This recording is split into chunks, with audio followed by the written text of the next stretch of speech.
একটা কথা আছে না যে শর্টকাট যখনই নিতে যাবেন তখনই আপনার লাইফে কোনো না কোনো একটা প্যারা বা কোনো না কোনো একটা প্রবলেম দেখা দিবেই। তো আজকে আমাদের সাথে সেম ঘটনাটাই ঘটছে। আমরা বর্তমান আছি এইটা নওগাঁ জেলার একটা মানে গলির ভিতরে। আসলে আমরা শর্টকাট নিয়ে বের হতে চাচ্ছিলাম, তো এমন বাজে একটা রাস্তার মধ্যে ঢুকছি, আমার লাইফের সবচেয়ে বাজে একটা এক্সপিরিয়েন্স। আমার গাড়ির যেহেতু ব্যাক সাইডটা খোলা ছিল আর আমার পিছনে আমার বন্ধুটা বসে থাকতেই পারলো না, ওকে নামাই যেতেই হলো। আর ও নামে যাওয়ার পরেই আসলে আমার প্যারাটা শুরু হয়ে গেল, কারণ ও বসে থাকাকালীন আমার আসলে কোনো প্রবলেমই হচ্ছিল না, আমি একটু স্বস্তি পাচ্ছিলাম।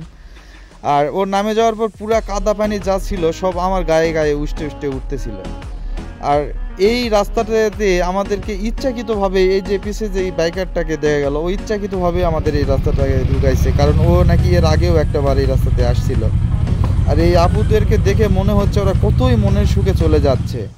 আর এই খাতগুলোতে ভাই কি বলবো, এই যে ও মানে আমাদেরকে এই রাস্তাতে নিয়ে আসে, ও এত মানে হাসি খুশি মুডে আছে। আর আমি তো বারবার এত রাগ হচ্ছিলাম, কারণ আমার কেস টেস সব নাকে মানে পা ভিজে কাদায় একটু অবস্থা খারাপ।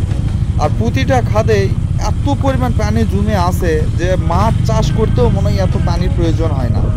একটানা 2 থেকে 3 মাস এই প্রতিটা খাদে মাছ চাষ করা যাবে। এত বাজে এক্সপিরিয়েন্স ভাই।